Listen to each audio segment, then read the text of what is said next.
right, we are live. Hello, everyone. I'm Mark Pinto here at Phoenixville Public Library, and we welcome those on Zoom. And in our room tonight, we welcome Rich Rafferty, who is with us from Fair Districts, Pennsylvania, who will talk to us tonight about the process of redistricting, the gerrymandering problem, and how it affects our democracy. We are pleased to have Rich with us tonight. Rich, take it away. And oh, one thing, please hold all your questions until the end of his presentation. Thank you. Okay. Hi, everybody. Thanks for coming here and online. I am Rich Rafferty. I am the Montgomery County lead for Fair Districts of Pennsylvania. If you don't know or have never heard of Fair Districts, we are a project of the League of Women Voters of Pennsylvania. And we started this particular project called Fair Districts in 2015. The League of Women Voters actually in Pennsylvania has been fighting for redistricting reform since the 1980s. It's a problem you'll see on these slides that it's been around for quite some time. And what we're all about, we are a single mission organization. We want to change, we want to reform the redistricting process. And the redistricting process, very simply, is the drawing every 10 years after our census of both congressional and state legislative maps. So that's 3 maps. One is congressional, one is the state house or state representatives, and the other is our state senators. So every 10 years, they get tossed out and redrawn. Our problem today, as you'll see, is the wrong people using the wrong process are drawing all those maps, and we think it has very, very, in the past, currently, and in the future, if allowed to remain, will be a continuing problem for Pennsylvania. So we're going to talk about that. We're not here just to kvetch about the problem. We want to also educate you on our proposal, what we propose, what we have proposed, and what we're now proposing once again for our state legislature in Harrisburg. All we do as a Fair Districts group is Harrisburg. We don't do Washington. There's enough melodrama and news coverage, unfortunately, that covers all of that. Our position, and it's a position that I learned when I volunteered, when I joined Fair Districts in 2017, I was like most folks, I had no clue. I didn't know how the redistricting process worked. And more importantly, I had no idea of the impact on our daily lives of what happens locally and in state governments. This is where the everyday issues really, really are defined. When you think about your taxes, you think about education, you think about health care, you think about investment, you think about economy. These are not Washington things. These are local, these are state. We're in downtown, beautiful downtown Phoenixville right now, and this is an example where we have a slow building reformation of certain parts of Phoenixville. That's all happened because of the investment, time and money and people between local government and state government. It hasn't been Washington passing bills. It's just not the way it works. So local and state governments are where the everyday critical issues are. Maybe folks know it, you know, I didn't until I joined and got educated. And that's why we think focusing on a core issue, and a core issue that is a problem in Pennsylvania is redistricting. So, but we'll focus once we're done talking about the problem. We're going to talk about what our proposal is, and most important, and you're not allowed to leave or leave our Zoom, we're going to talk about what you can do, not what I can do. I'm doing it right now. What you can do to help us out, because that's the only way it's going to change. Mark going down says go up, all right? Pointed toward the laptop, to the laptop. There we go. There we go. So very simply, you've heard the term gerrymandering. We want to belabor the point. But the redrawing of district boundaries to benefit one political party. That is the term that's been around for a long, long time. You'll see we've got a little bit of a history lesson here.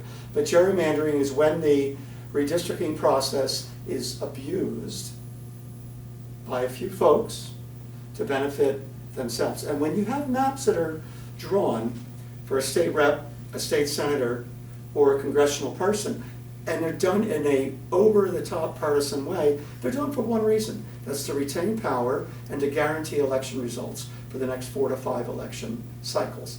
Gerrymandering, or the process it comes from, which is redistricting, occurs every 10 years. What else happens every 10 years? What's the trigger point?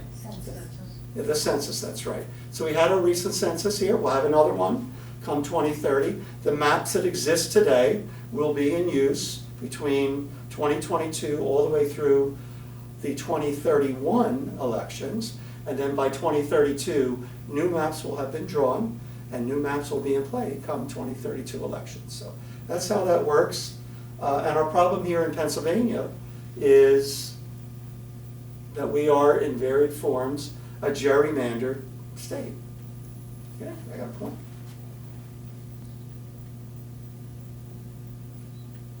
You're getting there, all right. So this is the harsh realities we talk about.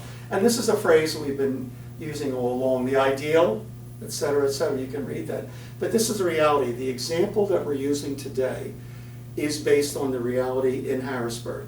The maps that were drawn in the last 2 years, the maps that have been drawn since the Pennsylvania Constitution of 1968, when this process and these rules went into play, allows 4 people, 4 legislators to control the process for drawing state rep, state senator, and congressional maps. 4 people. And if one of those 4 people is not your rep or your senator or senator has no power, and everyone sits in trepidation waiting for the worst to occur. It's really a bad thing. And that's our problem here is we've used the phrase, because it has been accurate, legislators, our current process allows legislators to choose the voters. That's just the fact, that is the truth.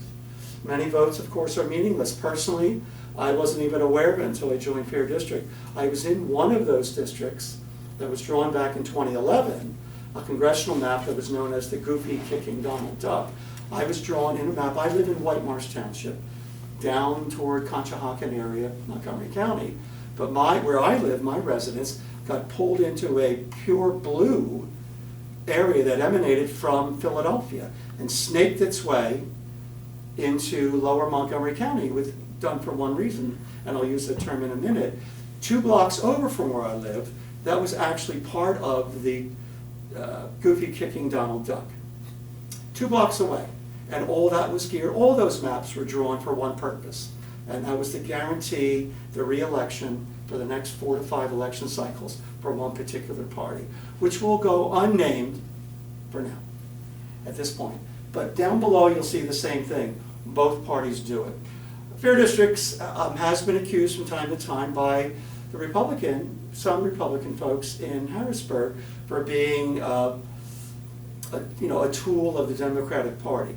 And we're saying that's absolutely not true, because I can tell you for a fact that I have been personally castigated by Democrats who want to reform the process. They see opportunity. Our current situation right now in Harrisburg, if you're not totally sure, is that the Republicans control the Senate. The Democrats, they'll tell you at long last, now have a very slim majority in the House. And raise your hand if you think Democratic leaders in the House are ready to give up the process that finally got them to a majority. All I can tell you is the few that are in charge of the Democratic Party in the House aren't returning our phone calls right now. And you can figure out why. And I'll ask everyone the same question when we go through this process. If you were in power and you had this opportunity to redraw maps virtually unchecked, what would you do? This is not an easy problem to solve, because what we're basically doing is asking 2 things. Can we overcome human nature? And then secondly, will you give up power willingly? Easy, huh? But that's really the nature of the quest that we're after right now, but it has to be dealt with. All right? So this is the rules. I didn't know this until I signed up, but this is how a few people are empowered to draw our maps. We have a Pennsylvania Constitution. When was the last time any school for the last 200 years ever spent a minute talking about the Pennsylvania Constitution? It doesn't happen. We talk a little bit, I guess, these days about the U.S. Constitution, but our PA Constitution empowers a few people in a lot of ways to control this redistricting process. We're saying this is not a cool thing. So look on the left side here, the State House and State Senate. Easy question. How many state senators do we have in Pennsylvania who work in Harrisburg?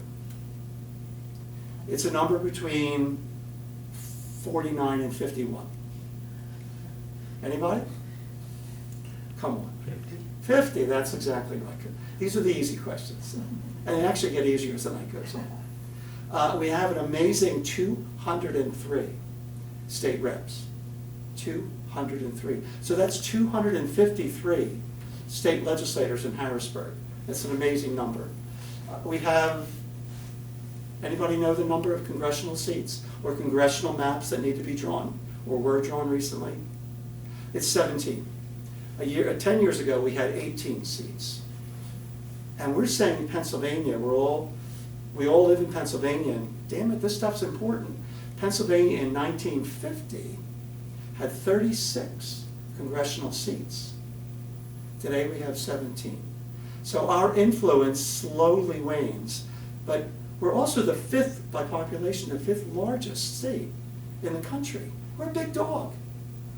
But we don't act like it, and we talk about some of the results of our local, in particular our Harrisburg legislature. We think that one of the root causes of that kind of attitude and the poor performance competitively as a state is part of the reason why this, you go back to root cause and we think how maps are drawn and who does them is a root cause here.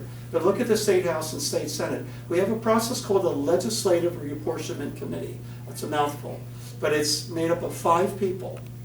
The majority leader of the House, the majority leader of the Senate, the minority leader of the House, minority leader of the Senate, and then the all-important 5th person who's called the chair. That person, if those 4 people can't agree on who that 5th person is, they have to go to the Supreme Court, our Pennsylvania Supreme Court, to pick that chair. So it's 5 people controlling all of these maps here right now. So you can see how that works right now, and we think that's a lousy process. Again, all of this came down in 1968. This hasn't been around for forever. This came down when Pennsylvania had a constitutional convention in 1967, 68, and they came up with this new process. And I wonder why, I keep thinking about why they came to this conclusion. And maybe it's far-fetched, but what I've read and what other people have told me, I kind of come to agree with. The people who came up with this solution in 1968, in many cases, were legislators and other experts that they brought in, retired judges, etc. But these were mostly men, some women, but mostly men, of the World War I and World War II generation. Times were different back then. They had a lot more, perhaps, shared experiences, shared interests than the world we've been living in for the last 30 years, where partisanship is king. So whether we have another Constitutional Convention, I'm not sure that would work out all that well, but that was then, this is now. So whatever they came up with in 1968, we're saying isn't viable anymore. It has to be changed. And you can see that's only a couple of phrases in our Pennsylvania Constitution that really dictates how these 253 state legislative districts are drawn. You've got to do your best to be as much as possible equal population. And we'll cover those numbers in a minute. They must be geographically compact and contiguous to the best of your ability, has been the interpretation. And then please do not divide existing geopolitical entities unless absolutely necessary. What's an example of a geopolitical entity? Phoenixville. Townships, boroughs, counties. Some people want to say it's school districts.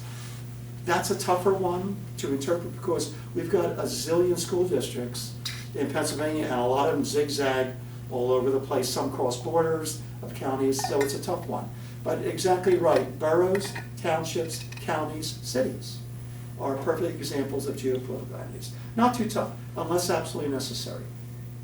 On the congressional side, this is where if you've been following the news, this is where a lot of the fight has been, where there's been court cases across the country in a wide variety of states. Right now it's up to the state legislature. All 253 of them, frankly, just the majority. The majority drives the vote here. And the majority draws the maps. And why do they, and how do they, what's the incentive to draw the maps? To guarantee the re-election of as many of their own party as possible for the next 4 to 5 election cycles. That's the nonsense that goes down. That's what happens. And all they do is pass a bill. And in the past, they've passed legislation without even having a map. And we'll figure out the details later. But this is what our plan is. Let's go. Crazy. And the only protection today in Pennsylvania, which is also under assault, is the Federal Voting Rights Act. If you've been following that as well, our Washington-based U.S. Supreme Court has a number of jurists who are not believers in the Voting Rights Act. And yet, we just said, it was today, I believe, yesterday or today, where Alabama was way out of control with their state legislature, basically threw a map out there after being told by the U.S. Supreme Court and Alabama courts that what you drew to, I think they have 9 seats, they have 9 congressional districts, and they drew it blatantly to get an 8-1. That's what they want. Let's do an 8-1. That was hurled back by Alabama courts and ultimately by the U.S. Supreme Court. The governor and the legislature in Harrisburg said, tough, this is what we're going with. We think it's okay to guarantee that 8-1 split. Anyway, I believe yesterday or today, the U.S. Supreme Court said, well, if you're not going to draw the right one, we will, and they already have. So it's a little better, 7-2, to again represent more fairness under the Voting Rights Act. So we're feeling a little bit better, not a whole lot, but a little bit better that the U.S. Supreme Court will, when called upon, do the right thing when it comes to the Voting Rights Act. But we have to keep an eye out for them. But that's how it works. That is it. There isn't volumes of books and instructions on how to do this. This is it. That's all the instructions you get, and the legislators go, thank you very much, we're going behind closed doors, we'll be back in a couple hours. And meanwhile, we already know they've already got the maps drawn where they want it, and let's go. So, Betty's asking, can the volume be increased? No, that has to be done on your end. All right. And the microphone, Mark, is right there next to the computer. Okay. Betty, we're going to talk louder now, okay? No, you're fine, Rich. Okay. Actually, if you can just move to your left a little, because you're blocking the screen here from people in the room. Thank you. Anyway, so real quick, problems. You may have heard this. There's no test afterwards unless you want to do one or so like that. But this is the traditional methods for how we gerrymander. We pack, which means let's put as many people of the minority party into as few districts as possible. That's the example that I lived with. There I am in Montgomery County. I got pulled in to a blue district of Philadelphia, and chunks of Montgomery County got pulled in. So it was like an 85% Democratic district. That's great for that person who's running in that district as a Democrat, but all that does is leave a lot more districts available for the other guys, the majority party, to fill in and do whatever they want, again, to guarantee re-elections. That happens all the time. Cracking was the example. I'll give you a couple more blatant examples where we want to split. Pottstown's not that far away. Pottstown was a blatant example for both the Pennsylvania State Rep and the Pennsylvania State Senate where they got split. I'm sorry, where the state rep district, Pottstown got cut in 2. One half of Pottstown, about 34,000 people in population of Pottstown, poor Pottstown, minority, majority, got split in 2. One half of it went to a very rural Chester County district across the river, and they wound up in a 68-32 district where they get 0 representation. And the other half of it, Pottstown, got pulled into Limerick and other areas which at the time were a lot more what I'll call traditional Republican at that time. So Pottstown got cut in 2. Their school district got split representation, just got diluted in every way possible. So, and that's how it happens. And these are just a few examples. It happened to Reading, it happened to Erie, it happened, you take a look, we had a number of examples throughout the state where what I'll call poor minority majority urban areas got carved up because they were not part of the majority party that was drawing their maps. So packing and cracking are lifelong traditional methods to dilute voting. This is explicit examples of legislators picking voters. That goes on all the time. And then we have one more, that happens as well, and that's a sweetheart deal. And we have that example in Philadelphia. Back in 2011 was the most blatant example. When the congressional maps were drawn in 2011, 18 districts at that time, the person who was dictating the yay or nay for the minority party in Harrisburg, they took a look at the congressional maps and they said, well, my district's cool, and my two other friends, their districts look good, we're fine with it, let's go. All done quietly behind closed doors. The maps went down, and the minority party at that time took care of a few of their own and left their voters way behind. So this stuff goes along the way, and I want you to keep this sweetheart gerrymander, we have multiple names for it, when we start talking about Chester County in a few minutes here, and what happened recently, okay? So again, these are the methods that are done. There's no end to the bad ways you can do this kind of nonsense, so. Let's do one more move.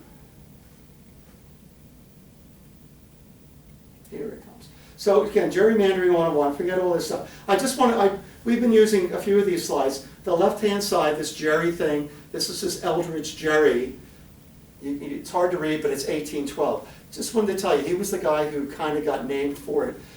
The idea of gerrymandering, or driving and drawing partisan maps for future electoral success of one party, is an American tradition.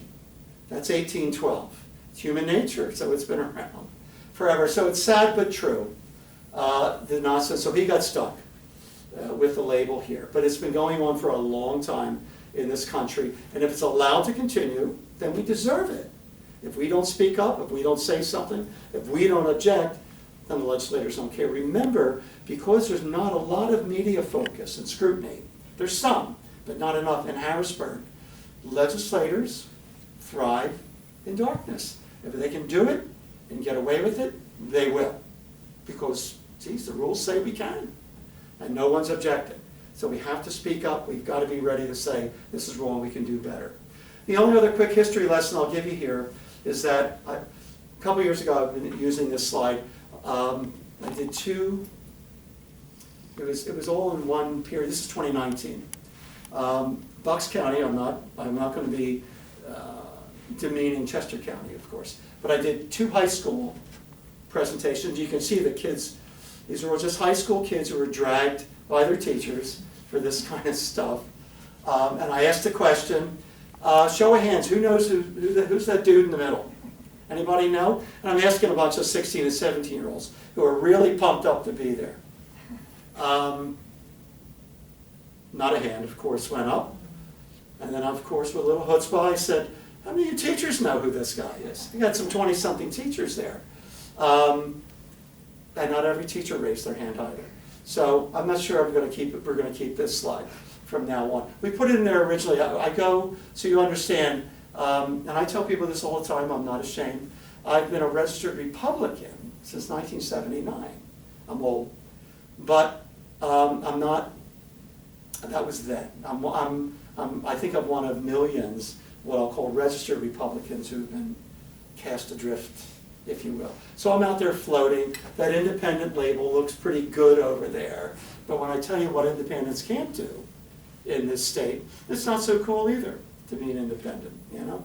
So so what I do is I stay registered, so I get all the mail and all the stuff that says, what the heck are these people doing anymore? So they're kind of out of control. But the bottom line is what I want you to remember. Legislators drawing maps is an inherent conflict of interest. It just is. What's equitable, or what's an equivalent kind of thing? When I go to schools, and by the way, I did this at colleges, and the college kids don't know who that guy in the middle is either. But this is like the students deciding what questions should be on finals. Yeah? Teacher, sorry, we're going to decide. And we're going to decide how many, and of course only the ones that we know the answers to, or most of us know the answers to. And by the way, it's open book. And if we have to have the answer sheets passed around before, we'll do that too. That's it. That's exactly how things work if you're driving the bus. And the majority party, whoever that may be, drives the redistricting bus. Okay? We'll stay with that. But inherent conflict of interest. This isn't a good thing. We're moving. All right. So Senate districts, I want to talk Chester County. Is everyone here Chester County? Okay. So now it's a little bit tough, but Mark, this doesn't have a pointer, does it? Or It does, but you can't point it at the screen. but it's okay. But where we are, if you want to stare at these maps a little bit, this little loop right there, downtown Phoenixville. All right, the river loop, that's the border between Montgomery County and Chester County. But this is, you have, let's just talk about the story here. We have 50 state senators in Harrisburg, Chester County, based on your census population. And where did I say that was? So Chester we had about 535 was the 2020, something in that number. And the way it worked out, we had 13 million, almost to a number, almost on the dot, 13 million Pennsylvanians counted in the most recent census. There are 50 seats, 50 divided by, anyway, you figure out the numbers here. So the question comes down is how many citizens does a state senator need to represent? The number is 265,000, approximately, that we work with a little bit more, a little bit less per district. So Chester County, the idea was to get 2 Senate districts, almost perfect. A lot of ways. If I do 265 and 265, that comes out to 530. We're getting excited because it's almost a clean. We like clean districts. That means we don't want county splits. We don't want townships or geopolitical entities split unless absolutely necessary. But Chester County's number came out almost perfect. Well, that didn't work out. The Senate, to our dismay, we watched it happen. When the LRC, this 5-person commission, 4 politicians and 1 appointed chair, started their work, the 2 Senate leaders, minority and majority party, came back within 4 days after it started and said, hey, we're cool. We've submitted our maps and both of us agree that this is okay with us. And when the commission voted, one of the leaders from the House side said, okay, I'll go with that too. That happened to be the majority party. What happened was that the Senate majority leader and the Senate minority leader got together behind closed doors and agreed to what we call a buddy mander, or a continuation of the status quo. The Senate was 28-22, R to D, before the LRC got together to redraw the maps.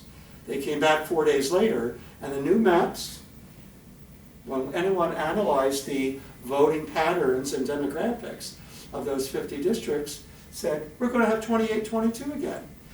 And when the 2022 election was conducted basing those new maps, guess what? We got 28-22. So what happened was that the Democratic Senate leader said, hey, we better be able to keep what we already have, including my district in Allegheny County area. So at least we keep that, and we don't want to risk maybe losing another seat or 2. There was no input, no expert testimony, no public voice, nothing. They simply came back one day and said, this is it, let's go, we're done. Unbelievable stuff. That's why we call it a buddy mander. Chester County has 3. Came back with 3 Senate districts. Is everyone, generally speaking, Katie Booth is one of your senators. You can see the names here. She's in Senate District 44. She has Phoenixville. She also has a chunk of Montgomery County. And remember, from a fair district standpoint, do we really have to split counties for Senate seats? Because Montgomery County, where I live, was wickedly carved up in 2011. Wickedly carved up. We had everybody, school districts, townships, everything was carved up, both at the congressional and the Harrisburg levels. So we're super sensitive to these unnecessary. But Katie Muth has 3 counties. So, and again, if anyone's interested, I actually have detailed slides that look a lot closer with the townships per district at the Senate district. But Katie Muth, Senator Muth, has not only the northern part of Chester County, where we are, but across the river in Royersford, and she also has a small chunk of Berks County. Anybody know where Senator Muth lives? Is it Royersford? She lives in Royersford. So somehow Royersford wound up in our district somehow. Pure coincidence? I'm sure.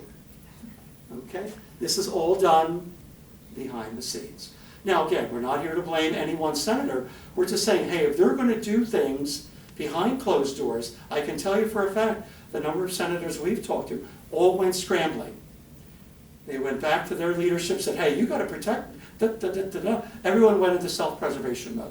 Everyone, to make sure that they were protected for their careers going forward for the next 10 years. Is that how the process is supposed to work? At home, I'm just letting you know, a show of hands says no, that's not how the process is supposed to work. So, but this is a buddy Mander. We have Senator Comita. She has kind of, if you will, the Midland portion of Chester County. She's pure Chester County. She's your only one who's pure focus on Chester County. And then we have Senator John Kane, who's got a real heavy split between Delaware County and southern Chester County.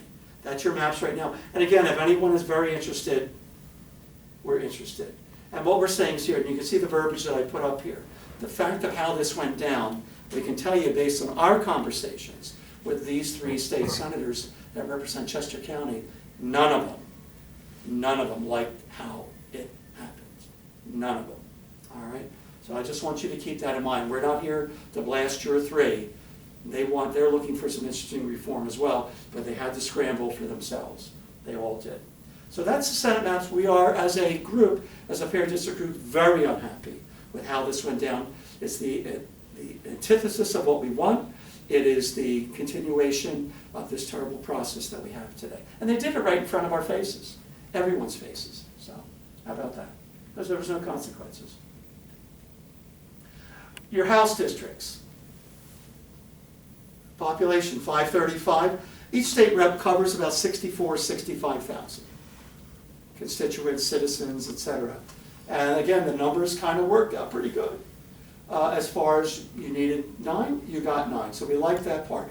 All we're saying here is we were more satisfied with the current process and how it was conducted. And to be very honest with you, that was only through the power and the willingness of the LRC chair, this appointed by the Supreme Court person, who said, we're going to do this, we believe, the way the 1968 convention wanted it done. So we had weeks and weeks and weeks of public in-person testimony, submitted testimony, where the microphone was open to everyone to present their local case. We had legislators presenting, we had folks like me, I know I submitted testimony.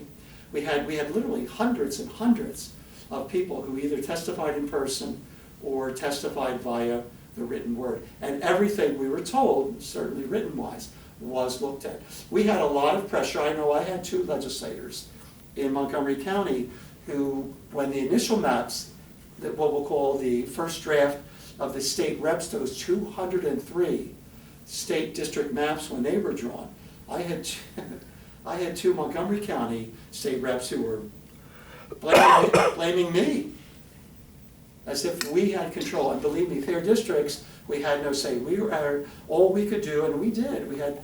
We literally had dozens and dozens of our volunteers who spoke in person or spoke through the written testimony of what we think is fair. But we had 2 legislators that were personally blasting me for the first draft splitting their district, imperiling their careers going forward. The reality was that's not how it wound up, because my advice to both of them was, don't yell at me, go testify. You're the professional here. I'm just some old guy volunteering for this group here. And they did. And we're happy to report, any way they got it, that their townships were not split. That would have been very, very bad. We're anti-split. We are very anti-split when it's blatant or obvious. It's not a cool thing. So down below, when we take a look at the splits in Chester County, again, pretty good in the sense, East Goshen and Count, I think is how you say it, were the only primary we saw township splits. So most of Chester County, for your state representation, have clean or whole districts. Okay, that's not bad, except if you live in East Goshen or Count. This is not a cool thing. And if you're in that school district, or you're a local township supervisor there, life is complicated. Life is harder now, because now you got to deal with 2. And if one is party A and one is party B, you're not going to win. It's not going to work out for you. That's why splits inherently are also bad. Now, we're saying we're okay with this, but keep this in mind. If nothing changes, we're going to go right back to that same process of 4 politicians and 1 Supreme Court person driving the show and drawing the maps. In 2011, it was an abomination. It was pure closed door, pure behind the scenes, pure gerrymandering results for one party. If nothing changes, we still believe there's a very, very, very high likelihood that will happen again. All right? So that's your Chester County situation. All right? And here's another thing that we keep track of, we keep looking. And I want your eyes to go to the bottom. All right? This is the issue. This is the issue in our state and all the states in our country where the same things happen. When politicians draw the maps, problems always follow. And we're saying safe seats equal no sense of urgency to solve our problems. I keep saying everywhere I go, we're a big dog. We're the 5th largest population-wise state. We don't act like it. And if nothing changes, all we're going to do is continue to shrink. Is Pennsylvania a destination for young people from other parts of the country? Do they want to come here? Do they believe there's a future? I don't think you have to answer it, but it's something to noodle on because it's a reality. Look, we're in a very nice area. Phoenixville, we're thrilled. I want to tell everybody, I mentioned to Mark, I worked in Phoenixville in the 1980s and the 1990s. I've got to tell you, it was what used to be the West Company on Rich Street, over on the other side of 23. Phoenixville wasn't so cool. It was hard scrabble. I remember coming here the first time saying, gee, I remember not trying to be a wise guy. I said, this place looked like it peaked around 1910, 1920, when it was a steel town, and life was good.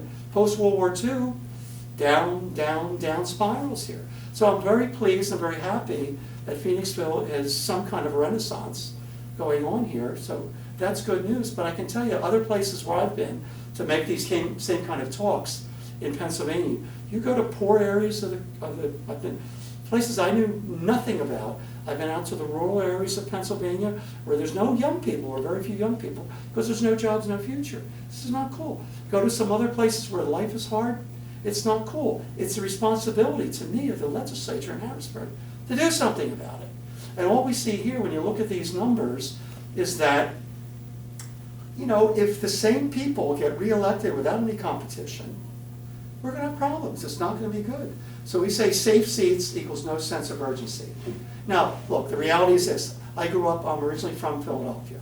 So you're not going to go to Philadelphia, and the Republicans are not going to be that competitive. It's just the way it is. When I grew up in Philadelphia, the registration was 9-to-1. 9 Ds for every 1 R. Those numbers have dramatically changed to 7 Ds for every 1 R. Guess what? Life is still good if you're a D, and not so cool if you're an R. But where we are in Chester County, parts of it, and in Montgomery County, parts of it, Bucks County where I go, Lehigh and other areas where I go, Berks County even, we're seeing purple. We're seeing competition. We want competition. We got to have competition. Safe seats where it's either Party A or Party P, and the only action is going to be who's the more extreme candidate that we can find to run against an existing legislator for that party, because it's going to be that party that wins. I don't think that's cool, because extreme legislation doesn't pass. Extreme legislation is not considered most of the time, so we don't want that. We want as much as we can. We need competition. But those numbers indicate, even after the maps were drawn in 2021, 77% of incumbents in the State House, 203, and 50 state senators, 77% of incumbents ran for re-election. Many of the ones who did not were the ones in other parts of the state. And I'm not talking about the Philadelphia area or the Pittsburgh, Allegheny County area. I'm talking about other parts of the state where things are kind of changing demographically. A lot dropped out, said, hey, I've been used to cruise control with my re-elections. All of a sudden, what is this? A lot of kvetching, a lot of complaining. When their maps were redrawn, oh, it's a gerrymander. It's not a gerrymander. All of a sudden we had more competition, a good thing, in those districts. So we had a lot of folks who were very comfortable dropped out. But what we're saying is safe seats are a problem. We need good maps. We want competition wherever we can get it to make life better. So, and these are the examples of what we complain about. There's a lot of studies on Pennsylvania. We're a big dog, 5th largest, 13 million people. But I keep asking the same questions. Outside of what we'll call the urban areas, where there is some interesting opportunities, are young people being drawn? Are young people leaving? We had, I think the number was, I looked it up, and I actually testified on it. We have 67 counties in Pennsylvania. 44 lost population per the last census. Not cool. Not cool. We're getting a lot more folks checking out, and if they're staying in the state, they're coming down our way. Populations in Chester County. You got a lot more people there than you had 20 years ago. Maybe you like it, maybe you don't. But you're going to keep getting more because it looks like it could be an area of opportunity for young people. Business investment is coming in. That's a good thing. Maybe some out-of-state investment is coming in. People want to go somewhere. Healthcare is key. If you lived out in Coatesville, not so cool. And the hospital's closing in Coatesville. Not cool. All of a sudden I got a 40-mile drive. Go up to some of the rural areas that I've been, 65 miles to the nearest hospital. Sleep well at night with that kind of drive. You know, these are the difficulties that a big chunk of our state is facing. These numbers are not cool. These numbers have not been moving for a couple of decades. We got to do better. We got to do better for the rest of the state. Maybe we're doing okay here. Maybe. Everyone looks at it personally, I understand that. But safe seats are the problem, no sense of urgency to solve the problem. So we have to call out our legislators. We're not asking, and the phrase I like to use is we often label fair districts, but more so legal and voters, often labeled as a good government, institution. We don't always want good. We'll take better than what we have here as well. Good is hard. Better isn't as hard. But keep this in mind. These are real problems. They've been lingering in our state for decades. So that's why we need action. So, and the other thing I'll simply say, I don't want to belabor this one, but fair districts and legal women voters, we do not want courts drawing maps. That's not their job. But they are the port of last call. When the legislature doesn't do their job, then per the Pennsylvania Constitution, they got to throw it over the courts. These justices, it's the Supreme Court, they don't know anything about drawing maps, so they then hire their mapping experts. And everyone goes crazy, who are these partisan people you just brought in? But this also has raised, in Pennsylvania, the urgency and the focus on Supreme Court elections. People we know nothing about. We have a seat up this year, 1 seat, 7 seats total, but 1 seat up this year, 3 seats in 2025. And we're going to have billions of dollars of outside money coming into the state because the courts have to do, in some cases, the legislature's job, certainly when it comes to redistricting. We don't want this. We don't think it's a cool thing.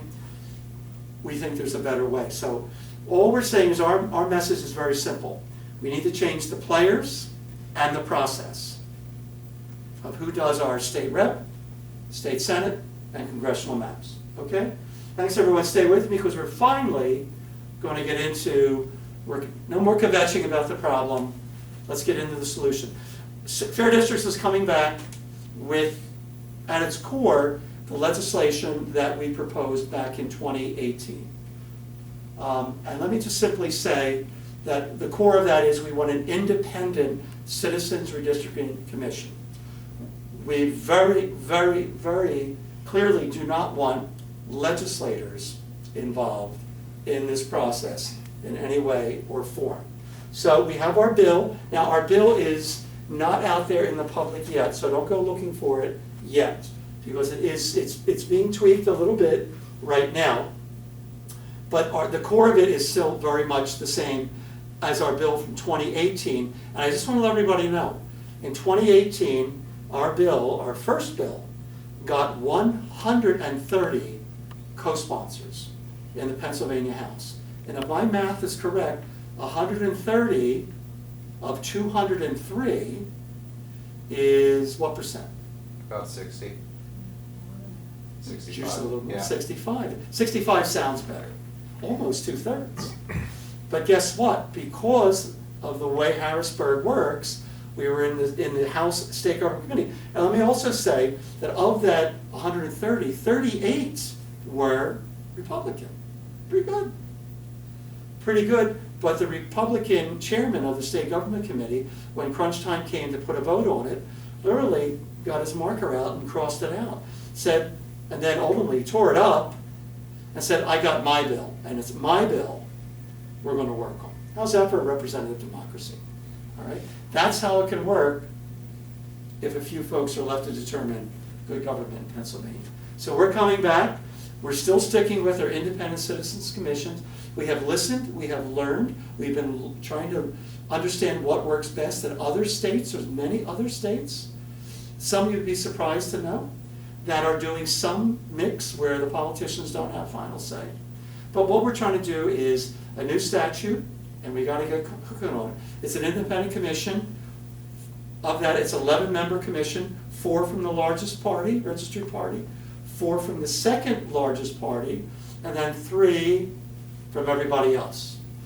Our big thing is transparency. What went down just recently with how our Senate maps were drawn behind closed doors by 2 people won't be allowed to happen under our rules. Limited personal voter data. It's very easy because it's public to take a look at voting patterns very, very locally at a neighborhood level and say, hey, we can make this happen. We know exactly who lives there and how they vote. And that's how maps are drawn at its most elementary level. And I won't go into all the detail, but we have what I consider comprehensive coverage from beginning to end of the composition of the commission, who can apply, who gets say over the ultimate, who's on the 11, who gets to decide the oversight of how that commission works, all kinds of supporting legislation of the rules and criteria under which they have to work, the funding, the financing, all of it. That's what our 1776 does. It's a tough read if you've never read a House bill before, and you'll never make it through on the first pass, unless you're maybe trying to sleep at night or so like that. I'll give you about 4 pages in, and then you're gonna quit, and then pick it up tomorrow. But we think we've got every question answered, every challenge, every criticism, etc., that we've gotten before. So we think this is a good deal, and we'll be more open with this once it's finalized here, since it's in final negotiations on a few very small items right now.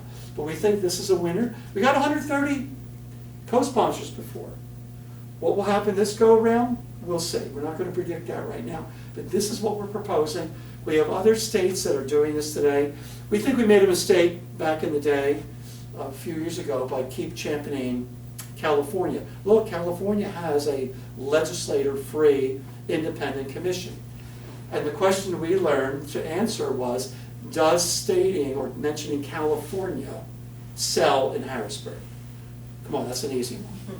It does not. All right? So, and I criticized that the way we were doing it. I said, it's not going to work. But Michigan, I think we're a lot more like Michigan. We look at Pennsylvania demographics to Michigan. But amazingly, other states, the crazed liberal progressive states of Idaho and Montana, have a hybrid solution where regular citizens are part of that. Arizona has it. Ohio passed something which their legislature changed. They said, no, we're not going to do that. You have a lot of bad legislators. And anytime you have a state where a supermajority is in charge in the legislature, bad things are going to happen. So we have a number of states, some of it's making the news, which is a good thing. We want this profile to be heightened as we go through year by year. But this is again, I'm trying to suffice this as quickly as I can, but 1776 is what we're pitching, and this is what we're going to be doing to all of your legislators in Chester County as soon as we're done. We've already been talking to some, so you know, and we're going to be doing more of that. But we think this is a good thing. We've learned, we've refined it, and we want to move on from there. So, all right. But the timetable is tough. We are not a referendum state, which means we can't go out and get 1 million ballot signatures. We've got to change your Pennsylvania Constitution. And in this state, it's tough.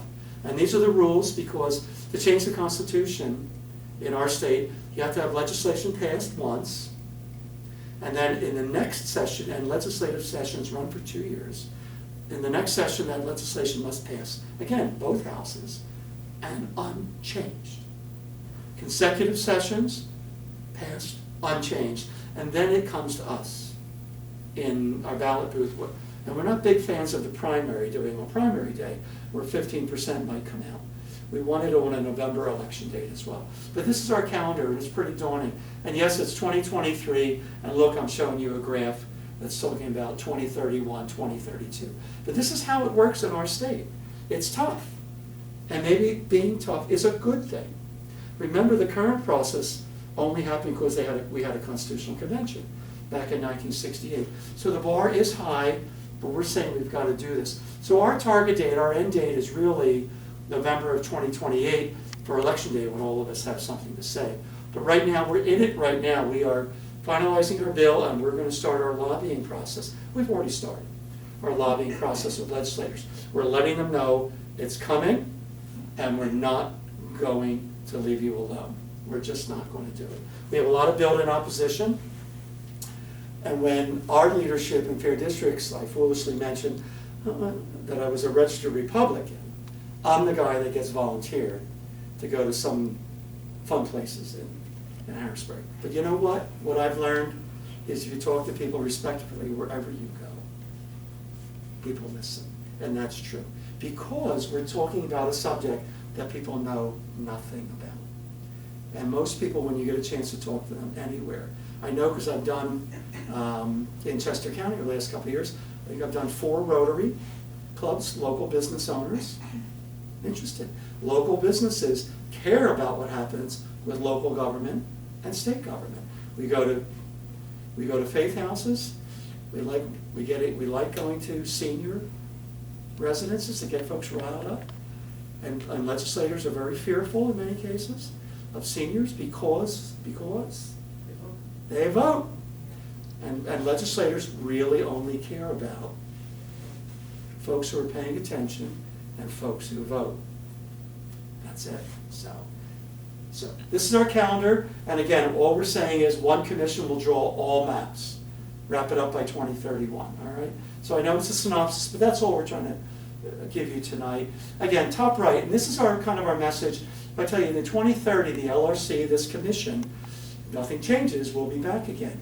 And what we're asking legislators to consider is, if you're in Party A, you're still in office and you're in Party A, and Party B controls that LRC, that 5th person, and or they control the state Supreme Court, you're at the mercy of the opposition party.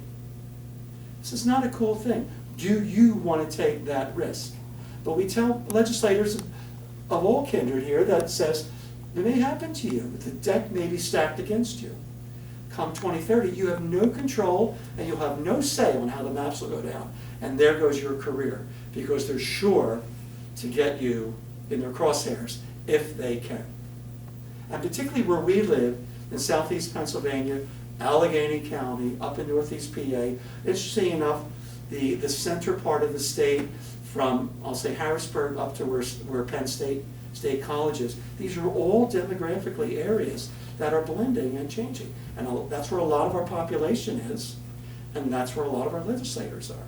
So naturally, we want them to be nervous about what may happen if they plan to still be in office then. So we think we're making we hope it's progressive. There are a lot of the potential for a lot of other bills being introduced that may water down this, but we are adamant. We do not want legislators. We've given them a very, very limited role in this, and that's over the selection process, where they each get 2 no votes.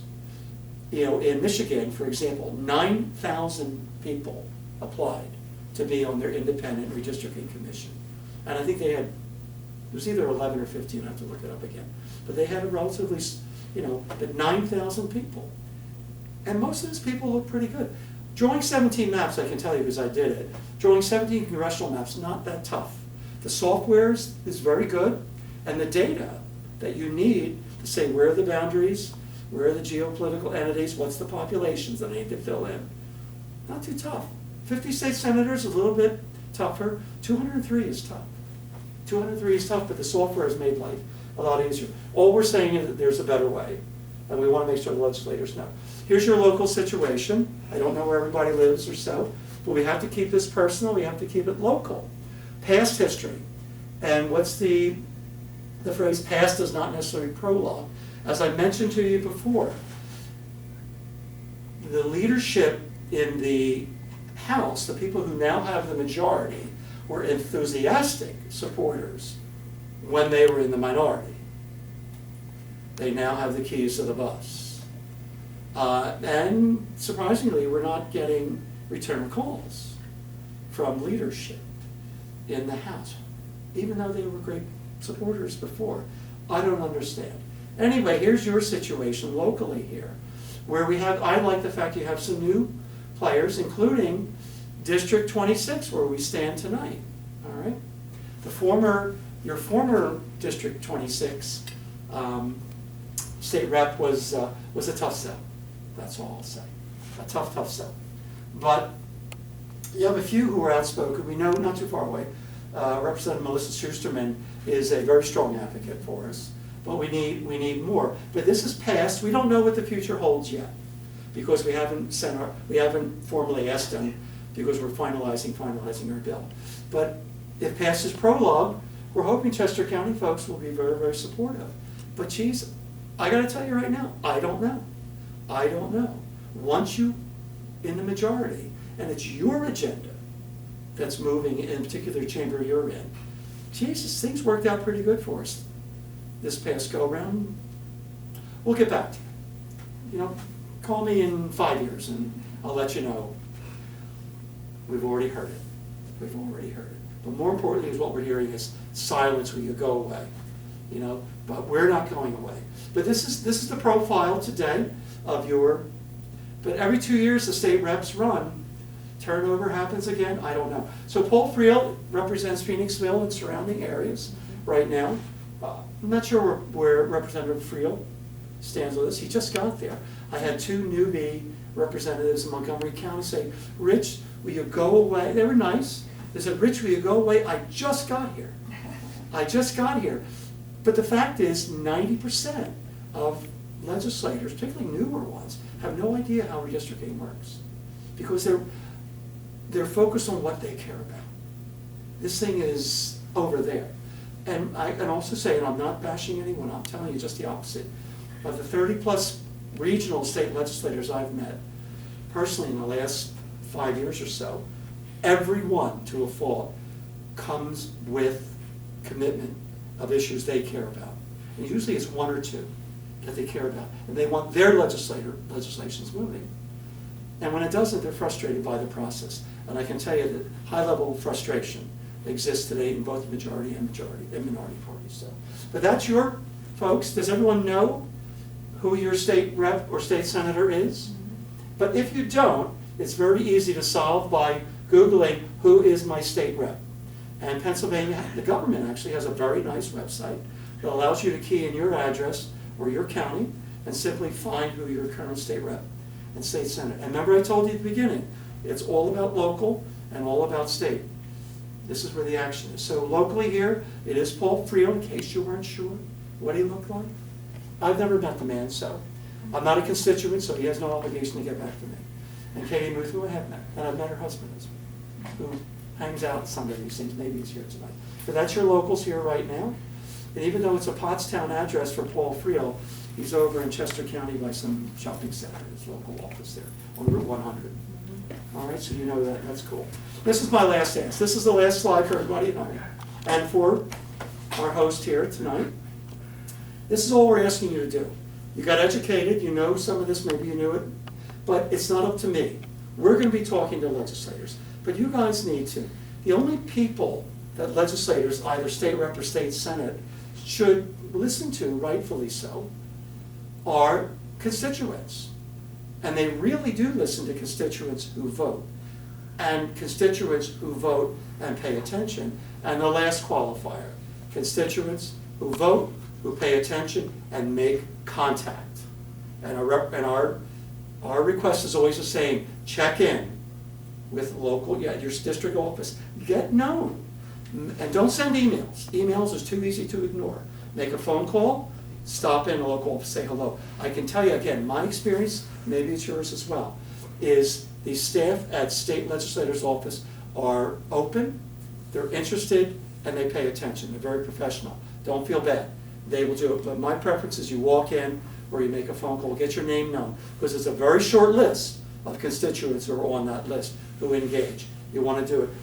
And tell them you're not a donor, all right, because then they got to pay attention to you. But look, these are all the things that Fair Districts does. You may want to consider doing something with us. We have our fairdistrictspa.com website. Check us out. All of this is explained in very plain language here. And if you're interested in volunteering or helping with this, I know we have a wonderful volunteer here. So thank you for that. We have polling place outreach November 7th, Election Day. We're going to be working at local polling locations. But these are everything that we do that is clearly noted on our website as well. If you're interested in me, I have a business card here if you want to learn more from me. We have a very, very good, very strong Chester County Fair Districts team. They got their stuff together here, so they're also, and again, most of our volunteers, so you know, in case you're interested, probably do 2 to 4 hours a year. They want to work a particular event, we're cool with that. We'll take all the help you can get. But these are all the different opportunities we can. We're not going anywhere. We have a multi-year fight. We'll take all the help we can get. We hope you enjoy it. All right. So I'm done. If we have time for any questions? Just a couple minutes, yep. We'll take one here. I'm just a little confused. You said you're going for an independent outreach group. Is it independent because you're not using legislators? Yeah. But it's not independent in the way of party structure? No, we are trying to represent the state. That's why we take a look at the balance between the two major parties who have the preponderance of registered voters and votes in our state, and then we allow 3 of the 11 seats to be anyone else who's on that list. So, and the legislators have a very, very small role in ultimately deciding who makes up those 11. They actually don't get the final say. They only get to decide at a very small amount. They each get 2 applicants that they can kick out. That's it. So your independent structure is 4 of one party, 4 of another party, and then three people we don't know Of everybody else, that's right. of everybody else in the state, Mhm. right? That's Okay. right. Yep. And one quick question is, why do we need an independent commission to begin with if there's all these programs out there that said you just could throw in the population of all these cities, blah, blah, blah? Here's your fair district. Because under the That's current, sort of yeah, because under totally the independent. current Pennsylvania Constitution, there is no need for transparency. There's no need for explanation of the maps that they draw.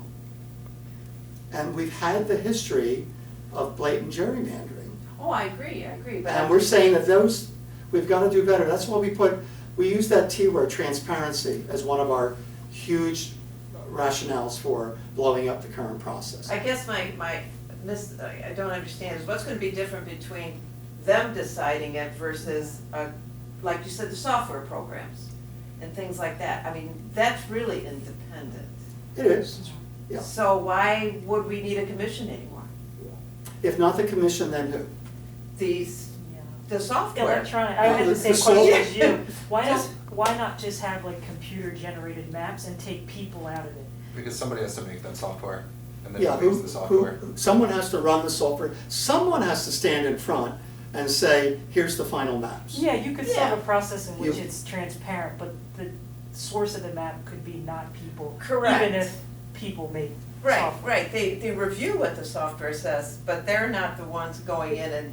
It feels like political people will find a way to make a commission. Well, and that's a fair question, because that is what we've been hearing since day one. Oh, we have 13 million people in Pennsylvania. Everyone is partisan. You can't find any partisan people. Well, let me just say this. If you have enough exposure to Harrisburg, if you will, believe me, you wind up walking away saying, I don't like either of these operations here. So you can easily step aside and say, okay, let's do this the right way. And the reality is, based on everything we've looked at, other states have been very successful. We have what I'll call the vetting process of applicants who want to be on this commission. It's pretty stiff. But what's It's their pretty stiff. background to go ahead and make the districts? I mean, what are their guidelines? They're like Well, I mean- 250 people and just what's Yeah. currently in the Constitution?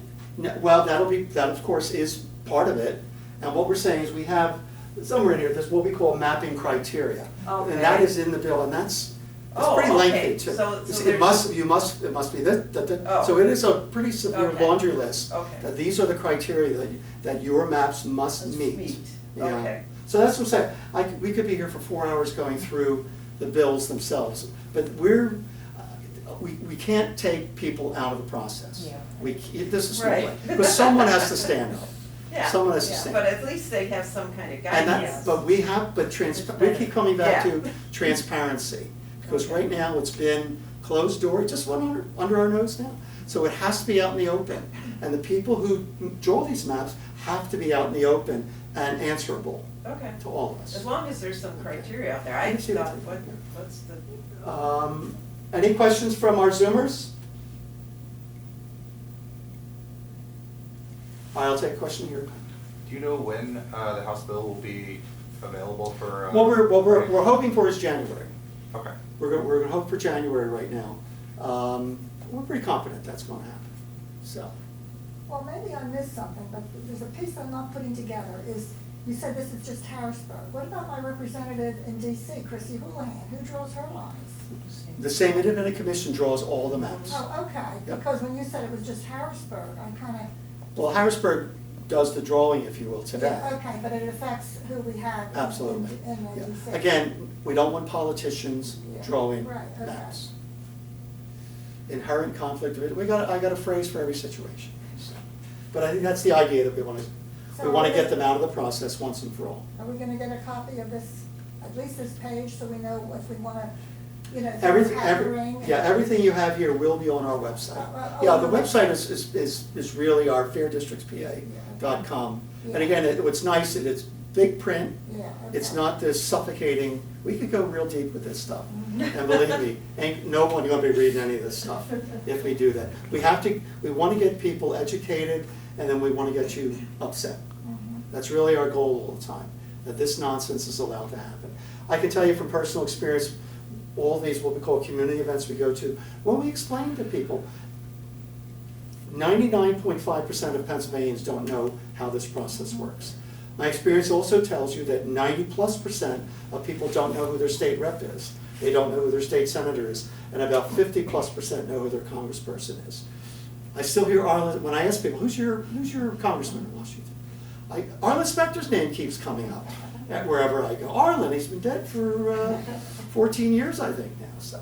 Anyway, listen, folks, I'll take questions, but I think we We gotta can wrap have up. questions outside. Thank Mark, you very much. I am done. Okay, Okay. thank you.